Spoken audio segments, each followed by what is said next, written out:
जीव को जो सुख चाहिए वो संसार में नहीं है। इसीलिए चाहे जितना रुपया इकट्ठा कर लो, चाहे जितना भोग भोग लो, आप असंतुष्ट ही रहोगे।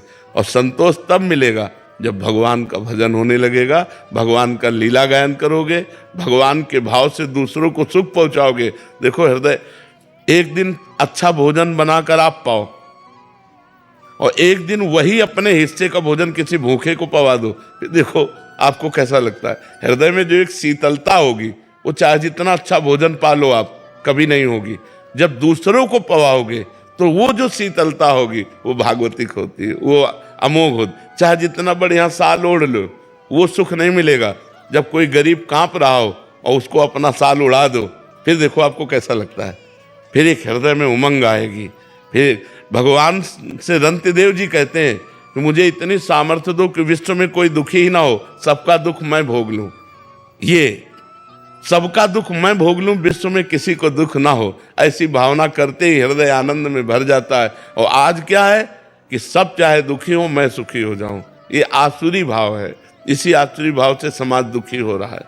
तो दान पुण्य है, वर्तमान का जो सत्कर्म है, वर्तमान का जो परोपकार है, वो भविष्य में आनंद देगा। लेकिन आज हमको दुख सुख का वो क्रम भोगना पड़ेगा जो शरीर रचने के समय रखा गया है। समझ पा रहे हैं आप? हाँ, वो आज तभी देखा जाता है पाप कर्म करने वाला बड़ा उन्नति को प्राप्त हो रहा है, एक धर्मात्मा पुरुष कदम कदम पे दुख भोग रहा है, तो वो क्रम उसके पुण्य का लग गया। जो पाप कर्म वर्तमान में कर रहा है और पूर्व का पुण्य संयोग, तो उन्नति को प्राप्त होता चला जा रहा है। एक पुण्य कर्म कर रहा है लेकिन उसका पाप संयोग बन गया, वो दुख पर दुख भोगता चला जा रहा है। इसी क्रम को न समझने के कारण लोग कहने लगते हैं कि जो धर्म में चलते हैं वो दुख भोगते हैं और जो पाप कर्म करते हैं वो घूस लेते हैं, बेईमानी करते हैं, वो बड़े अच्छे से। ऐसा नहीं है, ऐसा नहीं है। परिणाम जब अपने कर्म का आएगा तो वो पुण्य का आनंद होगा, सुख होगा, और पाप का दुख और विपत्ति और विनाश ही होगा। वो कभी सुख प्रदान नहीं कर सकता। आप समझ पाए?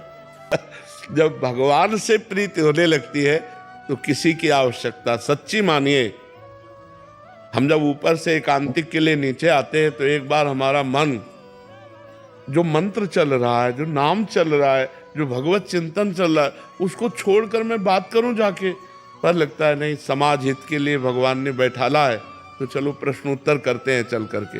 हमारा मन समाज में राजी नहीं। तुमसे सच्ची कहते हैं, एकांतवासी रहा है मन, पर इतनी देर अभी आखिरी है जहां अभी हुआ, थोड़ी देर के बाद हम एकांत हो जाएंगे 24 घंटे के लिए। जैसे अकेलापन में लगता है ना कि आपने कहा कि अकेलापन हमको गलत मार्ग में ले जाता है।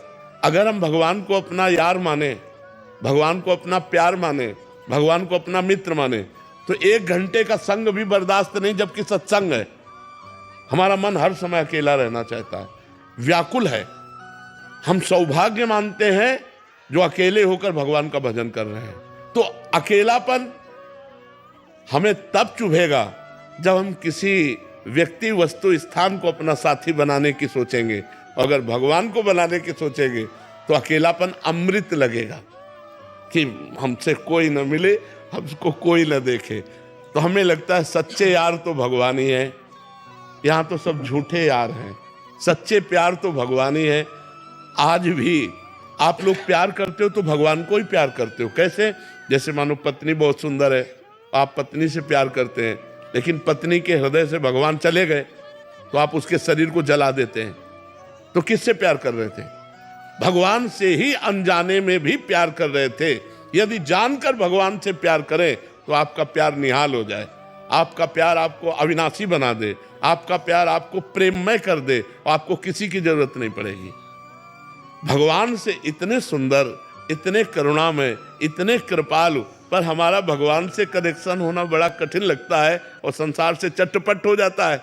संसार प्रगट में दिखाई देता है और भगवान दिखाई नहीं देते, इसलिए समस्या है। समस्या अगर एक बार वो थोड़ी सी झलक दे दे तो अपने को अवसर मिल जाए ना कि यार हमारा अब अव्यक्त है, अब नाम जप कर रहे हैं, मन विषयों का चिंतन कर रहा है, तो हृदय में जलन हो रही, तो उसका भी स्वाद नहीं मिल रहा, और भगवान का रूप ऐसा है कि देखने को नहीं मिल रहा। समस्या ये है ना, हम लोगों की समस्या है कि प्रगट में भोग अभी भोग लो, आपसे यारी करें अभी कर लें, लेकिन भगवान से और जबकि भगवान सबसे नजदीक है, पर माया का पर्दा पड़ा है। उसी पर्दा को हटाने के लिए साधना है। यदि हम साधना के द्वारा, भजन के द्वारा वो पर्दा हटा दे तो हमारा यार हमारे हृदय में ही बैठा है, कहीं दूर जाने की जरूरत नहीं। और जब भगवान से यारी हो जाती है तो फिर अकेलापन हट जाता है। ये अकेलापन तभी दूर होगा जब भगवान से यारी हो जाए।